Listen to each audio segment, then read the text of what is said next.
Pour comprendre la raison du problème qui nous empêche de nous aimer nous-mêmes, j'insiste souvent sur l'importance du travail avec le miroir.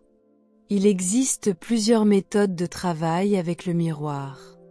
Tout d'abord, le matin, j'aime me regarder dans le miroir et dire « Je t'aime, que puis-je faire pour toi aujourd'hui? Comment puis-je te rendre heureuse ?» Écoutez votre voix intérieure et commencez à mettre en œuvre ce que vous entendez. Il se peut qu'au début, vous n'entendiez aucune pensée, car vous êtes déjà habitué à vous critiquer et vous ne savez pas comment répondre avec une pensée bienveillante et aimante. Si quelque chose de désagréable vous arrive dans la journée, approchez-vous du miroir et dites « Je t'aime malgré tout », car les événements se produisent et passent, mais l'amour que vous avez pour vous peut rester constant. Et c'est la qualité la plus importante dont vous disposez dans votre vie. Lorsque quelque chose de beau se produit, allez voir le miroir et dites « Merci à toi ». Prenez aussi conscience de votre rôle dans la création de cet événement merveilleux. Vous pouvez également utiliser le miroir pour pardonner. Vous pouvez vous pardonner vous-même et pardonner aux autres en vous adressant à eux à travers le miroir, notamment si vous avez peur de leur parler en personne. Vous pouvez résoudre d'anciens problèmes avec des personnes, des parents, des supérieurs, des médecins, des enfants et des êtres aimés. Vous pouvez aborder tous les sujets que vous avez choisi d'aborder dans votre vie, et n'oubliez pas de conclure la conversation en demandant leur approbation et leur amour, car c'est ce que vous désirez réellement. Les personnes qui éprouvent des difficultés à s'aimer sont presque toujours celles qui ne sont pas prêtes à pardonner, car l'absence de pardon ferme les portes du cœur. Lorsque nous pardonnons, non seulement le lourd fardeau tombe de nos épaules, mais le chemin s'ouvre également vers notre amour-propre. Les gens disent ensuite « Ouf !» Le poids est envolé. C'est ainsi parce que nous avons porté ce fardeau toute notre vie.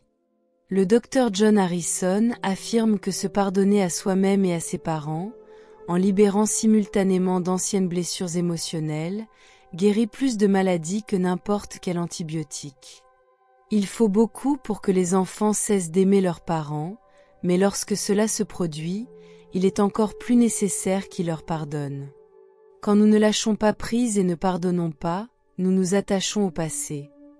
Lorsque nous restons coincés dans le passé, nous ne pouvons pas vivre dans le présent, et si nous ne vivons pas dans le présent, comment pouvons-nous créer notre bel avenir? Les vieilles rancunes du passé engendrent encore plus de problèmes pour l'avenir. Les affirmations que nous prononçons devant le miroir sont bénéfiques, car elles vous révèlent la vérité sur votre existence. Dès que vous énoncez une affirmation, vous entendez immédiatement une réponse négative.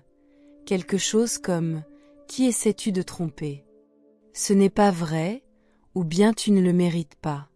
Et alors, vous obtenez un cadeau, une clé que vous pouvez utiliser. Vous ne pouvez pas changer ce que vous voulez tant que vous n'avez pas le désir de voir ce qui vous retient, la réaction négative que vous venez de découvrir.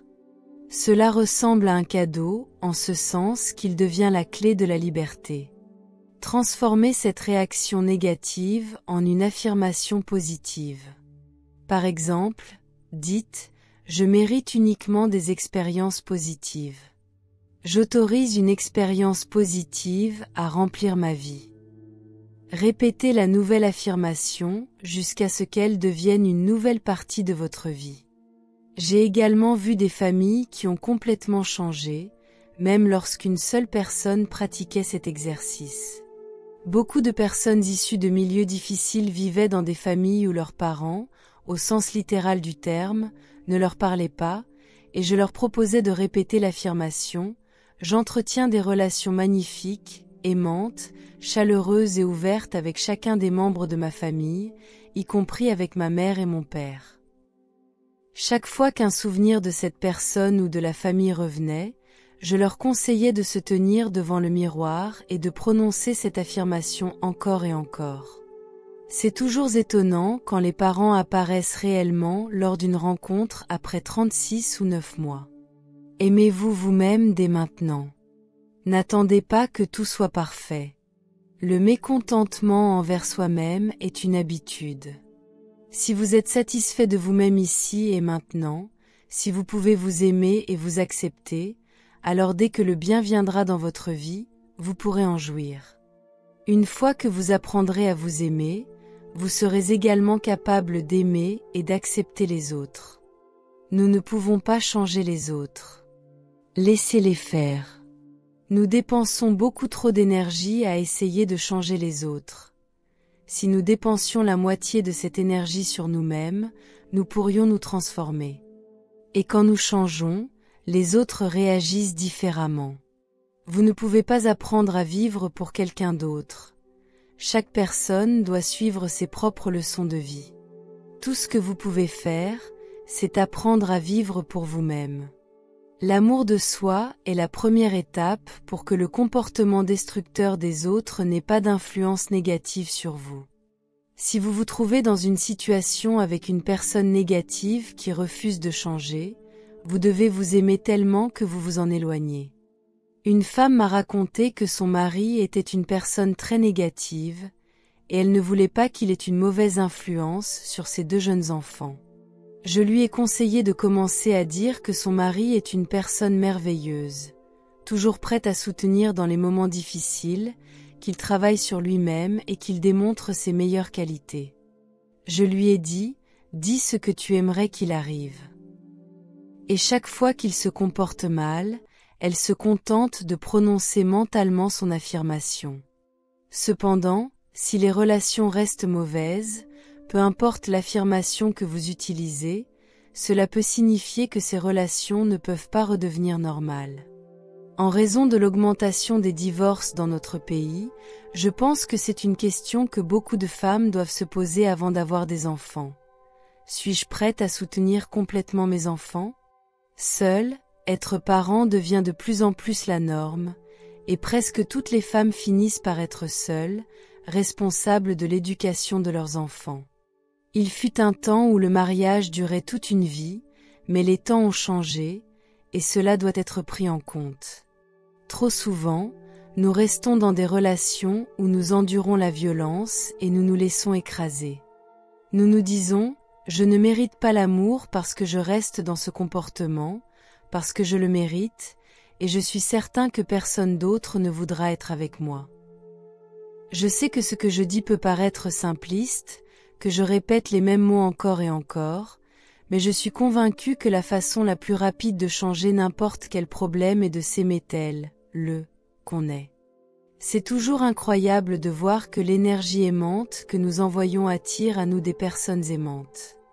Il me semble que l'amour inconditionnel est la raison de notre présence dans ce monde, et il commence par s'accepter soi-même et s'aimer soi-même.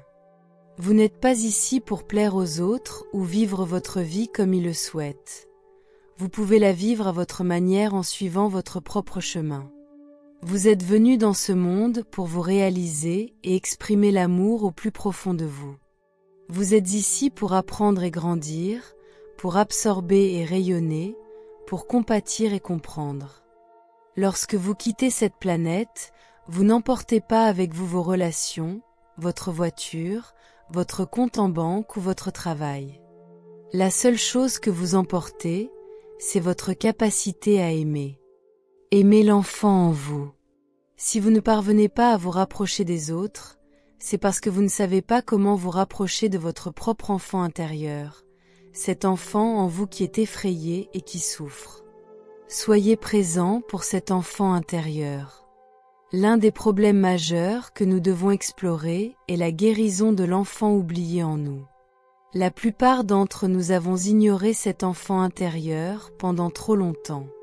Peu importe votre âge, il y a en vous un petit enfant qui a besoin d'amour et d'approbation.